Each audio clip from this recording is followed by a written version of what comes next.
खूंखार भूखा घोड़ा। एक दिन राजा कृष्णदेव राय के दरबार में अरब देश का एक व्यापारी आया। उसके पास एक से बढ़कर एक अरबी घोड़े थे।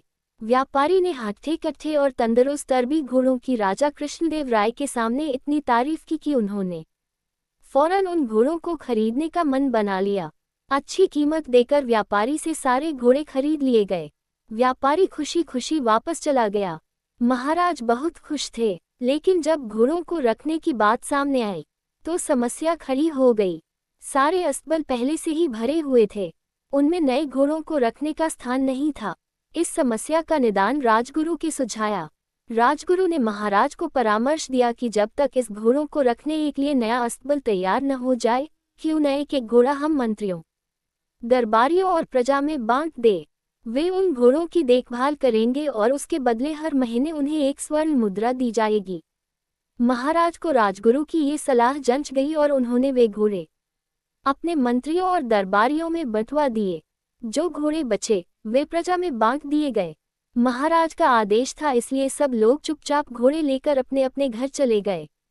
एक स्वर्ण मुद्रा में उन घोड़ों के चारे का प्रबंध करना, उनकी देखभाल करना बहुत कठिन था, लेकिन वे राजसी घोड़े थे, इसलिए उनकी देखभाल में कोई कोताही नहीं बरती जा सकती थी। सब अपना पेट काटकर घोड़ों की देखभाल करने लगे। एक घोड़ा तेनालीराम को भी मिला। उसने वह घोड़ा अपने घर ले जाकर एक छोटी सी अंधेरी कुटिया में बांध दिया। उस कुटिया में छोटी सी एक खिड़की बनी हुई थी। उस खिड़की से तेनालीराम रोज शाम थोड़ी सी सूखी घास घोड़े को खिलाया करता था। घोड़ा दिन भर भूखा रहता था, इसलिए जैसे ही शाम को खिड़की से सूखी घास देखता, लपककर उसे खा जाता। दिन बीतते गए और वह दिन भी आया जब अरबी घोड़ों का अस्तबल बनकर तैयार हो गया। जिन मंत्रियों, दरबारियों और प्रजा के पास अरबी घोड़े थे, उन्होंने चैन की सांस ली। इतने दिनों में घोड़ों की देखभाल के कारण सबके घर का बजट बिगड़ गया था। कईयों पर कर्ज चढ़ गया था।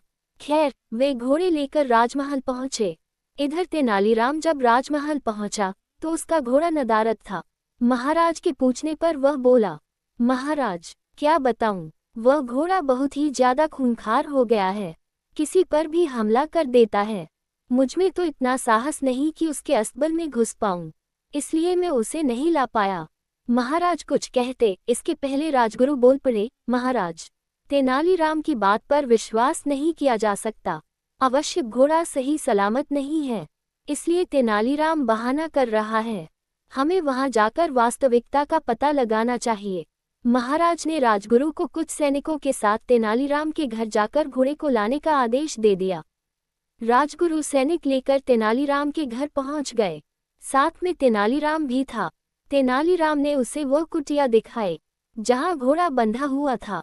राजगुरु जब कुटिया के पास पहुंचे तो तेनालीराम बोला, राजगुरु जी संभल के, घोड़ा सच में बहुत खूंखार हो गया है, आप पहले खिड़की से उसका मुआयना कर लीजिए।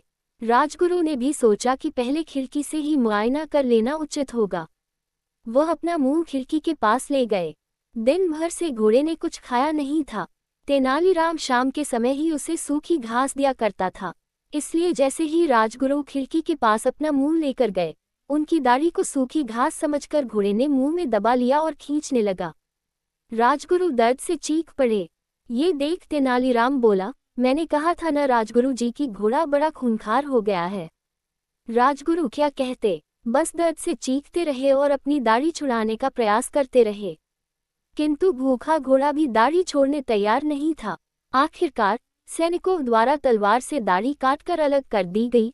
तब राजगुरु की जान छूटी। उसके बाद राजगुरु ने सैनिकों को आदेश दिया कि वे घोड़े को पकड़कर राजमहल ले चलें।